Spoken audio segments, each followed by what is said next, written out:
ओम सर्वमंगल मांगल्ये शिवे सर्वार्थ साधिके शरण्ये त्र्यंबके गौरी नारायणि नमोस्तुते। जेन बद्धो बलि राजा दानवेन्द्रो महाबला तेन त्वां प्रतिपद्नामि रक्षे माचल माचल। गंगा तरंग रमणीय जटा कलापम गौरी निरंतर विभूषित वाम भागम नारायण प्रियमनंगम दापहारम वाराणसी कुलपतिम भज विश्वनाथम।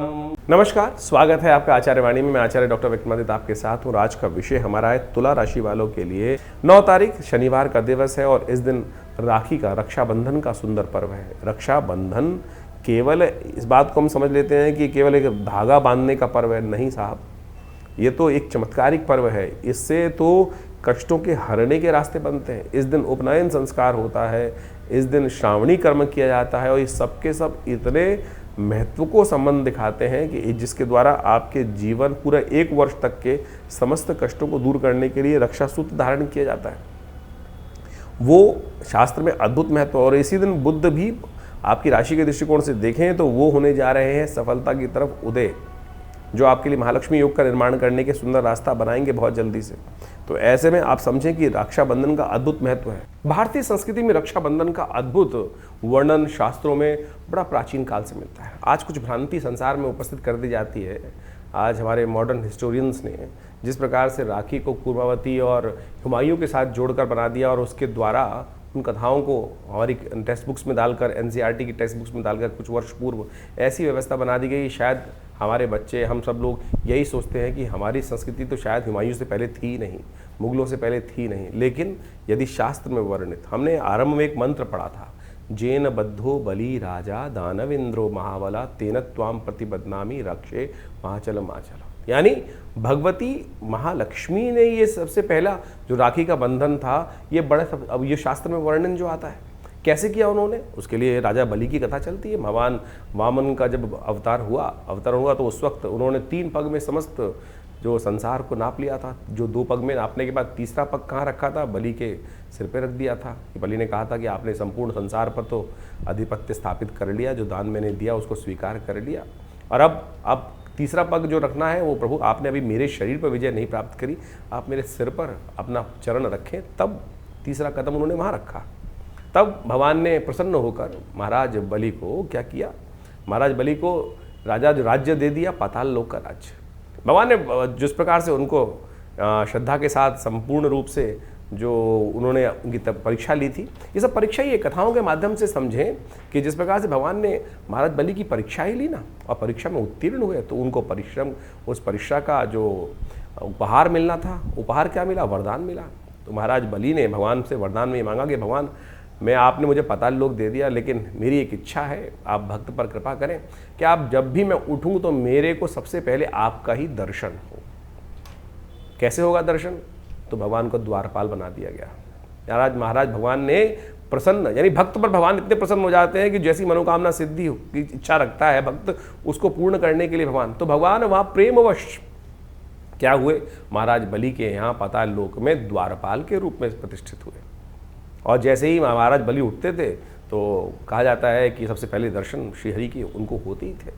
ये श्रद्धा भाव, विश्वास की कथा है। इसको समझने के लिए बहुत ज़्यादा भक्त बुद्धि ही चाहिए, तब जाके समझ में आएगा। कहा जाता है भगवती जो लक्ष्मी थी बड़ी दुखी हुई कि भगवान को वहाँ उन्होंने बांध के रख लिया, मोहवश आपने भक्त जाल में फंसा लिया। तो भगवती ने क्या किया? वहाँ जाकर महाराज बलि के समक्ष उपस्थित हुई और उनको इस श्रावणी कर्म करते हुए, इस जो सावन का महीने की पूर्णिमा के तिथि के दिन वहाँ जाकर उनको रक्षाबंधन बांधा। अब रक्षाबंधन बांधा जाता है तो बहन को कुछ ना कुछ देने की परंपरा है और वचन दिया जाता है।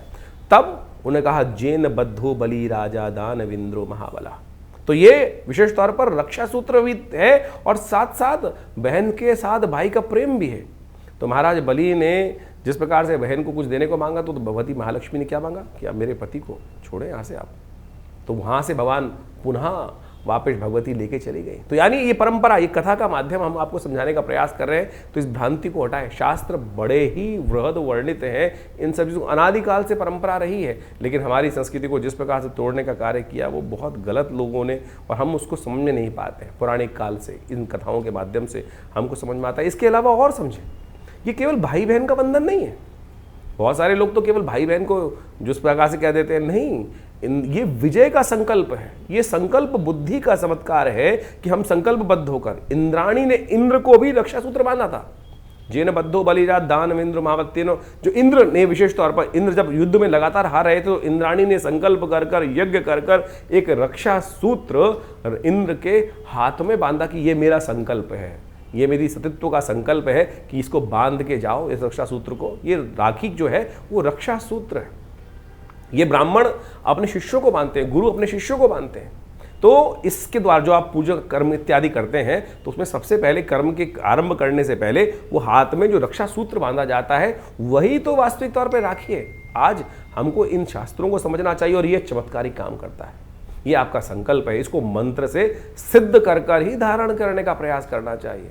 तो हम आपको इन सब सिद्धांतों को समझाने का प्रयास कर रहे हैं, तो आप इस पे विश्वास जगाएं। ये केवल परंपरा नहीं है, बहुत सारे लोग परंपरा के अनुसार, इस बार तो बड़ा सुंदर योग ऐसा बन रहा है कि भद्राव है ही नहीं पृथ्वी पर, तो आप आनंद भाव से किसी वक्त भी इन समस्त कर्मों को करने का सुंदर योग बना सकते हैं। भगवान का सुंदर स्तवन करें, और उसके बाद भाई और बहन के सब संबंध, जो परिवार के संबंध हैं, उनको बहुत आनंद के साथ समझाते हुए इस कर्म को करें। कल्याण के सुंदर योग बन सकते हैं। तुला राशि वालों, रक्षाबंधन के अद्भुत महत्व को समझते हुए इस तिथि का लाभ आपको लेने का प्रयास करना चाहिए।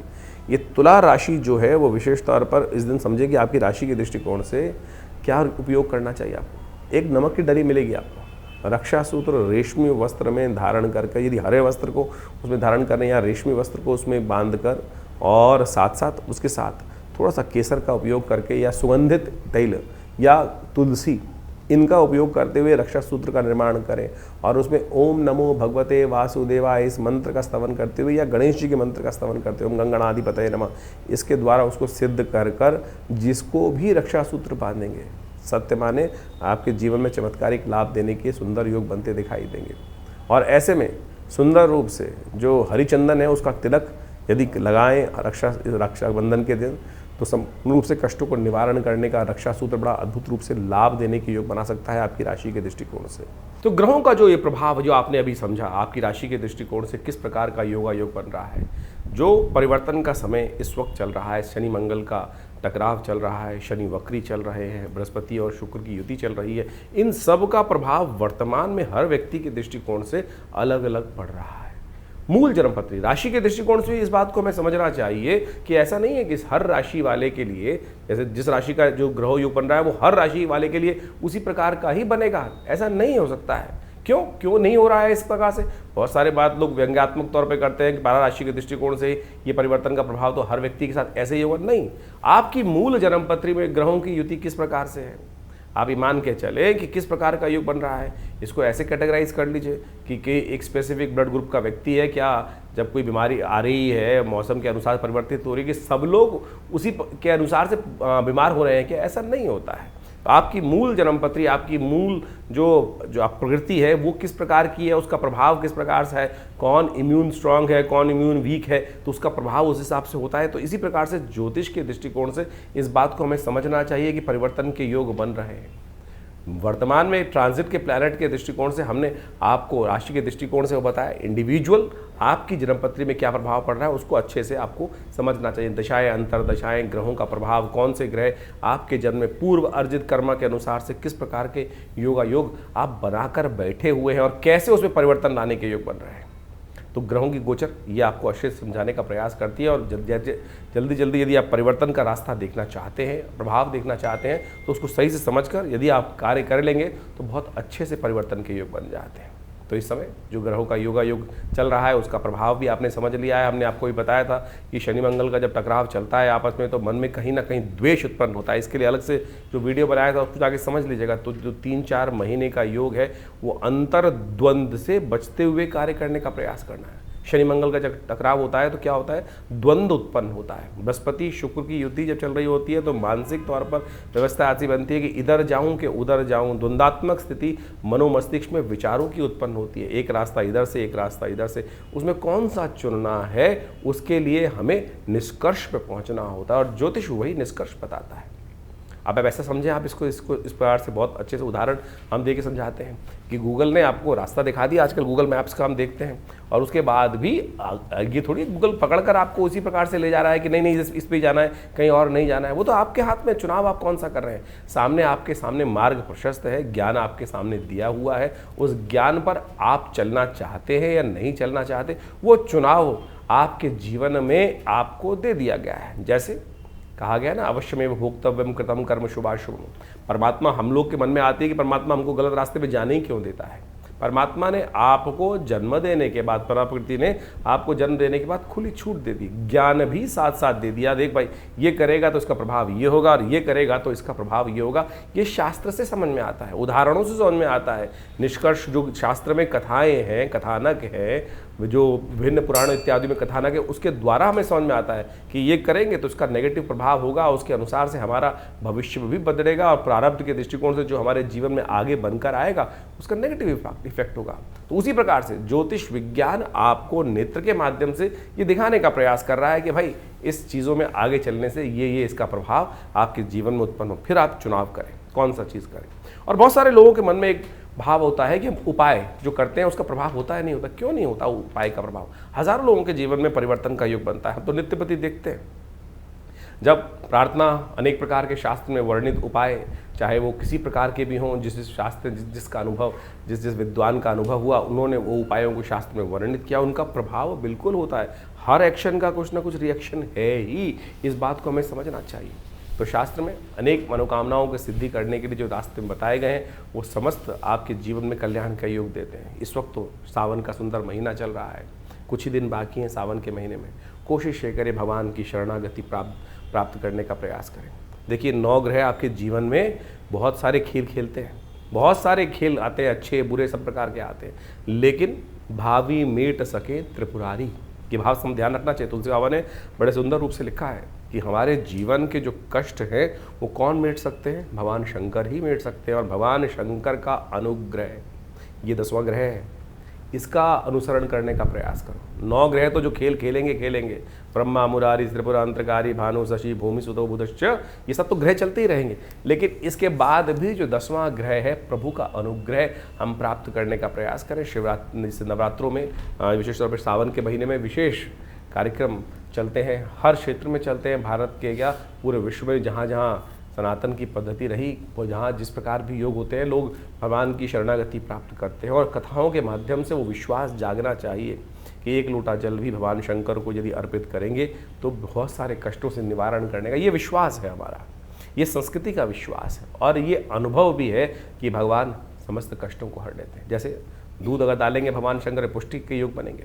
भगवान के अपने मनोरथ सिद्ध करने के लिए अनेक प्रकार से अनेक विधान शास्त्र में उपस्थित किए गए हैं। तो इस वक्त रुद्राभिषेक का समय चल रहा है, कोशिश करें अपनी श्रद्धा के अनुसार से भगवान को जल अर्पित करें, दूध से भगवान का अभिषेक करें, दही से भगवान का अभिषेक करें, घी से भगवान का अभिषेक करें, इच्छू रस, गन्ने के रस से भगवान का अभिषेक करें। और बहुत सारे अनेक प्रकार के जो शास्त्र में वर्णन जो किया है जिन प्रकार की पद्धतियों को, उन सब चीज़ों को कर लेने से बहुत बढ़िया अद्भुत प्रकार के योग कर्म के द्वारा वो योग बना सकते हैं आप। तो इन सबको समझें। हमने विवेकानंद योगाश्रम में पूरे सावन के महीने में नित्य प्रति रुद्राभिषेक रखा, बहुत सारे लोगों ने उसमें भाग लिया। लोगों ने अपने मनोकामना सिद्धि के लिए अपने अपने अनुसार से उसमें समर्पण संपूर्ण साथ देकर उस कार्य को किया। कुछ दिन और शेष बाकी हैं। शुक्ल पक्ष का अंतिम समय चल रहा है, जिसमें बड़ी श्रद्धा के साथ बड़े उत्सव। कृष्ण पक्ष से ज़्यादा शुद्ध माना जाता है शुक्ल पक्ष, क्योंकि चंद्रमा गति को प्राप्त वृद्धि की तरफ जा रहे होते हैं। जो पूर्णिमा के दिन सुंदर योग बनता है, श्रावणी कर्म उपाकर्म, उसी दिन तो अमरनाथ में जल चढ़ता है। तो कोशिश ये करें श्रद्धा के साथ भगवान के इस सुंदर मास में संपूर्ण रूप से भगवान के प्रति समर्पण करने के लिए आप विवेकानंद योगाश्रम में आ सकते हैं। जो 2 सोमवारों का सुंदर योग रहेगा, तीसरा चौथा सोमवार, जो चौथा सोमवार का योग बन रहा है उसमें अवश्य भगवान के श्री चरणों में उपस्थित होकर आश्रम में जो प्रतिष्ठित बड़े विशाल भगवान शंकर के श्री विग्रह, फेसबुक पर जाकर आप हमारे उस कार्यक्रम को डेली लाइव भी देख सकते हैं। जो हमारा फेसबुक है आचार्य वाणी आचार्य विक्रमादित्य, उसमें हम लाइव डेली उस पूजा को दिखाते हैं, कराते हैं। आप सब भी उस दिव्य रुद्राभिषेक कर्म में सम्मिलित हों। भगवान का सुंदर रुद्राष्टाध्यायी के द्वारा जो स्तवन चलता है और उनका पाठ चलता है, उनका जलात्मक, दुग्धात्मक अनेक प्रकार से औषधियों से जो अभिषेक चलता है, उसमें सम्मिलित होकर भगवान के प्रति अपनी श्रद्धा के समन को अर्पित करें। और रविवार वाले कार्यक्रम में तो आप सब सदा आमंत्रित ही रहते हैं, उसमें आप आएँ। दिल्ली में ये विवेकानंद योगाश्रम जमनाबाद लक्ष्मी नगर क्षेत्र में स्थित है और पूरा एड्रेस हमारे फ़ोन नंबर से संपर्क साध सकते हैं। हमारी जो वेबसाइट है आचार्यविक्रमादित्य.com, उस पर भी जाकर संपूर्ण जानकारी लेने का योग बना सकते हैं। धन्यवाद, नमस्कार।